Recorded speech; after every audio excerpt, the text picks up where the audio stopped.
സുബിഹി നിസ്കാരത്തിന് ശേഷം സൂര്യൻ ഉദിക്കുന്നത് വരെ ഏതായാലും ഉറങ്ങാൻ പാടില്ല എന്ന് ഹദീസുകളിൽ ഉണ്ട്, ചർച്ചകൾ ഉണ്ട്. അത് വലിയ ശൂന്യമാണ്, ദാരിദ്ര്യമാണ്, ഹംഖത്തരമാണ്, ബുദ്ധി കുറവാണ്. വലിയ പ്രയാസങ്ങളും മാനസിക, ശാരീരിക, സാമ്പത്തിക പ്രയാസങ്ങൾ ധാരാളം വരുന്നതാണ്.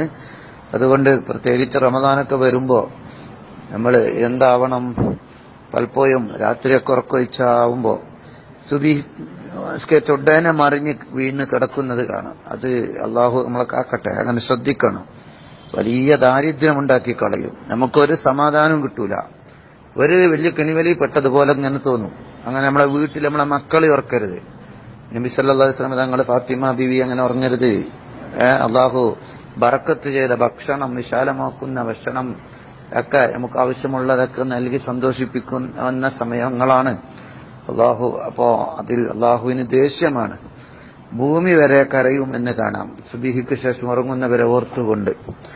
ഏതായിരിക്കട്ടെ, അത്രയും ഗൗരവത്തിൽ തന്നെ അതിനെ ചർച്ച ചെയ്തിട്ടുണ്ട്. നൗമു സുബഹി, സുബഹി ഹംക്കാണെന്ന് കാണാം. ഹംക്കാണ്, ഉറങ്ങല് ഹംക്കത്തരമാണ്, ബുദ്ധിയില്ലാത്തവന്റെ അടയാളമാണ്. അപ്പം ബുദ്ധിയില്ലാതെയാകും, ബുദ്ധിവിശാലതയുണ്ടാവുകയില്ല. അള്ളാഹു നമുക്ക് നമ്മുടെ ഖൈറൊക്കെ തടയപ്പെടും, അള്ളാഹു കാക്കട്ടെ.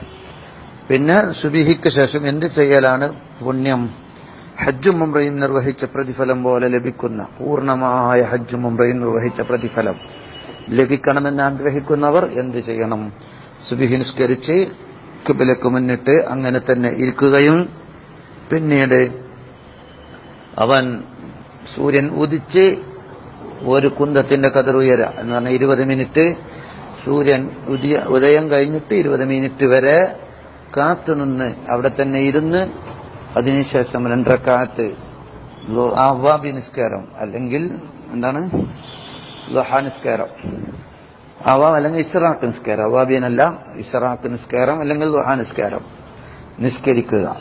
അങ്ങനെ നിസ്കരിച്ചാലാണ് ഹജ്ജും ഉംറയും പൂർണ്ണമായ നിലക്ക് ചെയ്ത പ്രതിഫലം ലഭിക്കുക എന്നാണ് ഹദീസിൽ ഉള്ളത് എന്ന് ഓർമ്മപ്പെടുത്തുന്നു. അള്ളാഹു ചോദിക്കുന്നവർക്കൊക്കെ ബർക്കത്ത് നൽകട്ടെ. വോയിസുകൾ മറ്റുള്ളവരിലേക്ക് ഷെയർ ചെയ്യുന്നവർക്കും അള്ളാഹു ബർക്കത്ത് നൽകട്ടെ. അത് കേട്ടനുസരിച്ച് പ്രവർത്തിക്കാൻ അള്ളാഹു ഭാഗ്യം നൽകട്ടെ. അള്ളാഹു നമ്മെ തൗഫീഖും ഖൈറിന്റെയും അമലിന്റെയും കേട്ടത് നബി തങ്ങളിൽ നിന്നും പഠിച്ച അറിവുകളെ പ്രാവർത്തികമാക്കാൻ നാഫിയായ ഇൽമാക്കി അള്ളാഹു മാറ്റട്ടെ. മറ്റുള്ളവർക്കൊക്കെ വിജ്ഞാനം എത്തിച്ചു കൊടുക്കുക. അള്ളാഹു എത്തിച്ചു കൊടുക്കുന്നവർക്ക് ബർക്കത്ത് നൽകട്ടെ. ഫല്യുബല്ലിഗ് ഷാഹിദുൽ ഗായിബ്, ഹാജറായവൻ മറ്റുള്ളവർക്ക് എത്തിച്ചു കൊടുക്കണമെന്ന് നബി സല്ലല്ലാഹു അലൈഹി വസല്ലം തങ്ങൾ പറഞ്ഞിട്ടുണ്ട്. എന്റെ ഒരു വചനം കേൾക്കുകയും അത് മറ്റുള്ളവർക്ക് എത്തിച്ചു കൊടുക്കുകയും ചെയ്തവൻക്ക് അള്ളാഹു മുഖം പ്രകാശിപ്പിക്കട്ടെ എന്ന് നബി സല്ലല്ലാഹു അലൈഹി വസല്ലം തങ്ങൾ പറഞ്ഞിട്ടുണ്ട്. അസ്സലാമു അലൈക്കും.